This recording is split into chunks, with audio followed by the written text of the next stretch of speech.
Let's talk about tournaments now. Today we're talking about tournaments. That's the conversation. In a tournament, this is a good topic. This is a good topic, I think, now that I'm thinking about it. In a tournament, things are very different than in practice.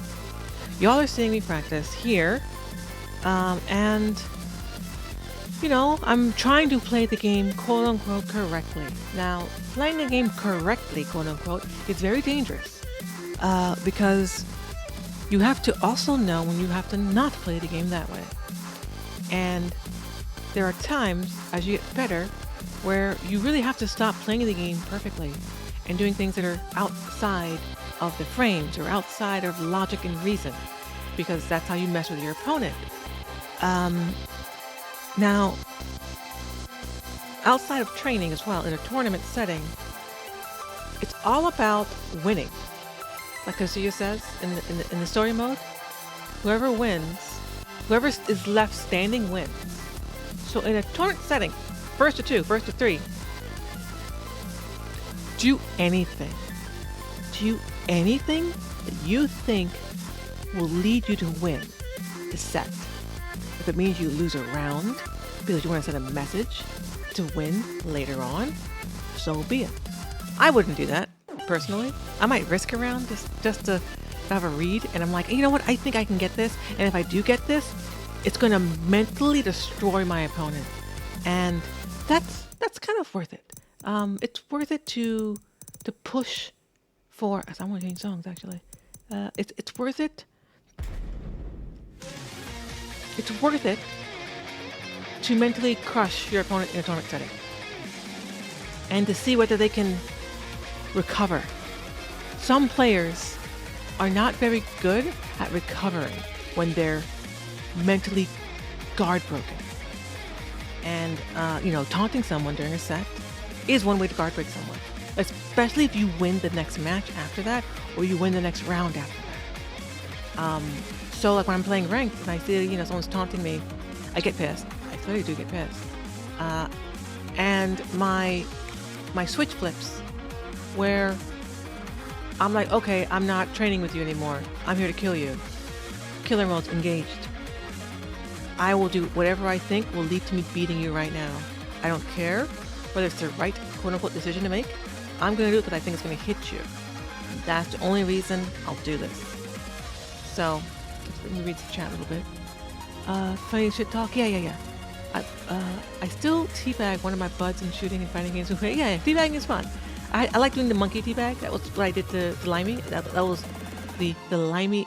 Sorry, that was a tricky teabag. Tricky monkey teabag, what we call it.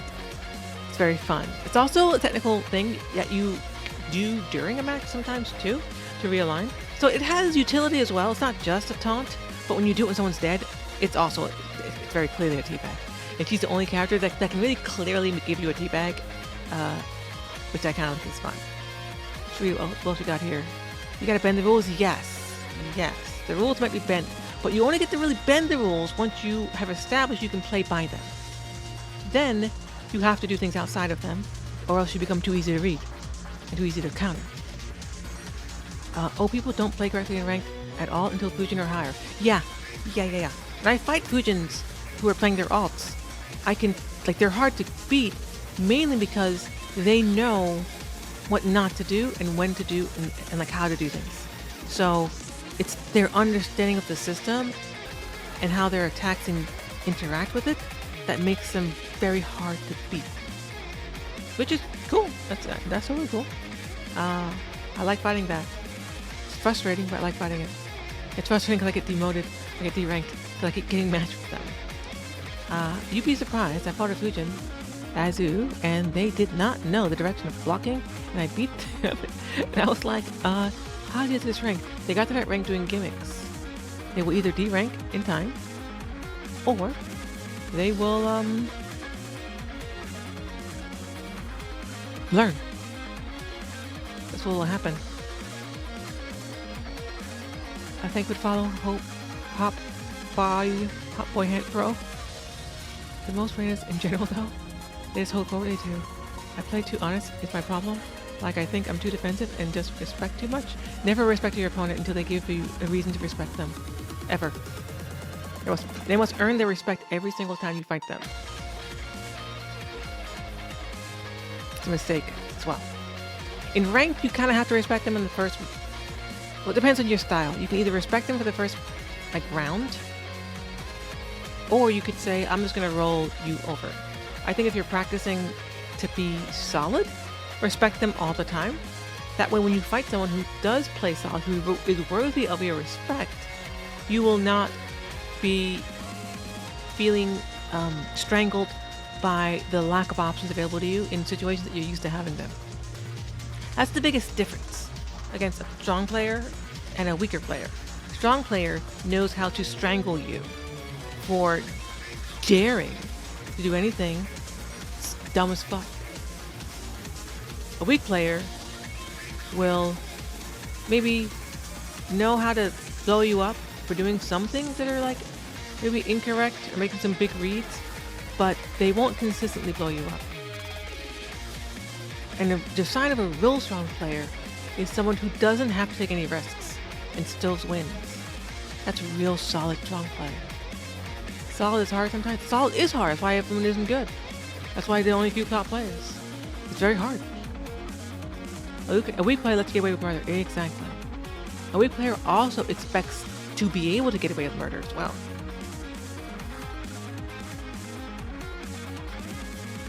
So, AstraZeneca also doesn't block, and same with Lings. They will go ham till you show them you can shut them down. True. Jun players and random Lings I fight.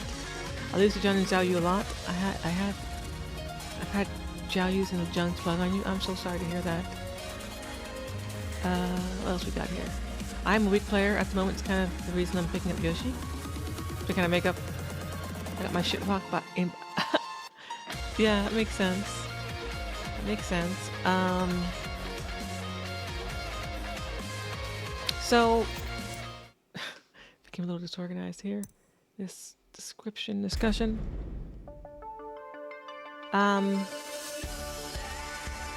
Okay, so that's really talk about tournaments a bit.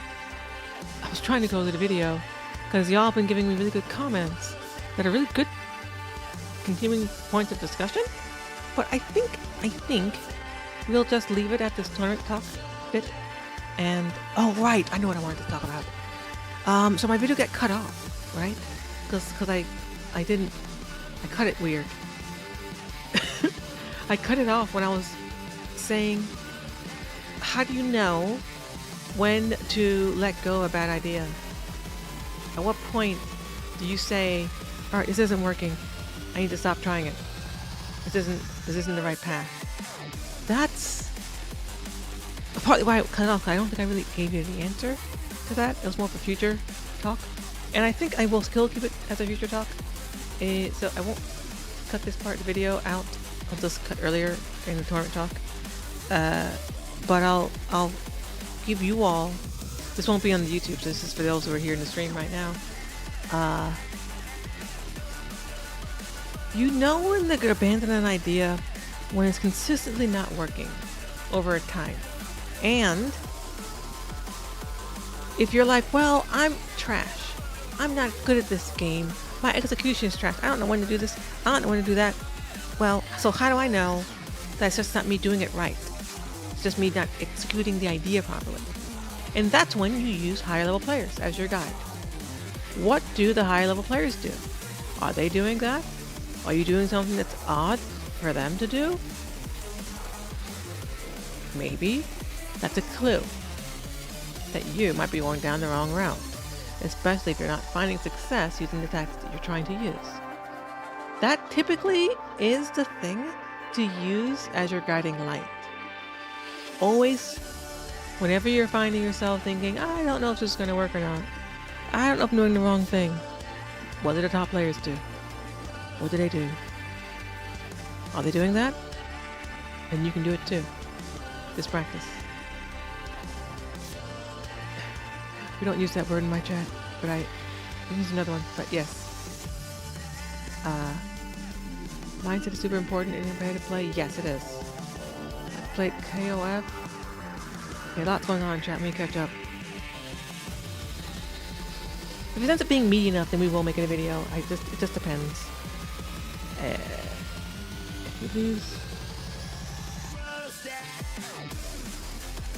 If you can use both, well, you can keep people guessing. Both what? What do you mean by both? And I could do predictable. The execution's ass.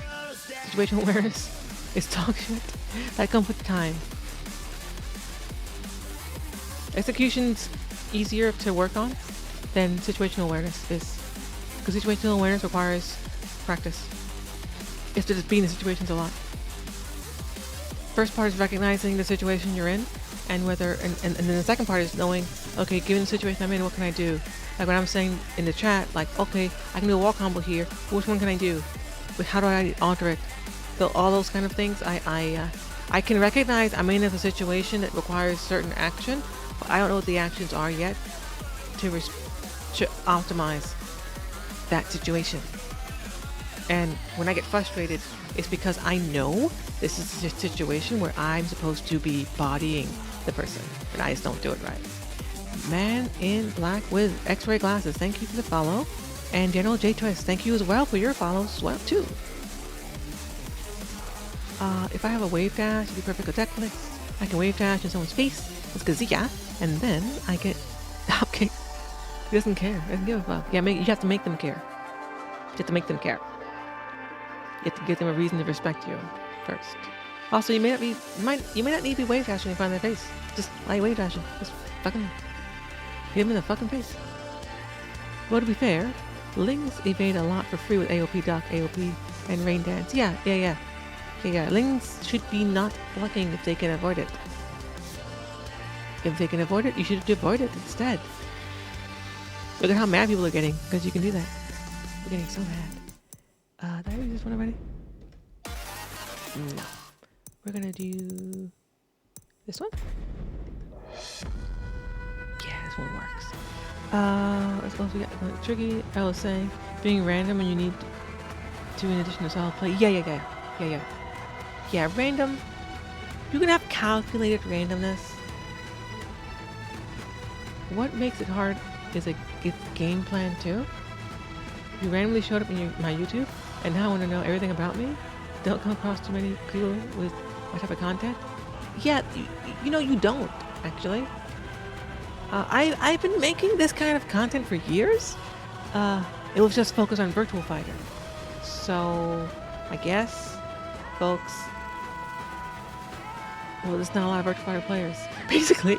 And I didn't like Tekken 7 that much. I didn't like the high level play. So I was like, I don't want to play that way. And I had VF to really engage with. But this one's coming around with a good time.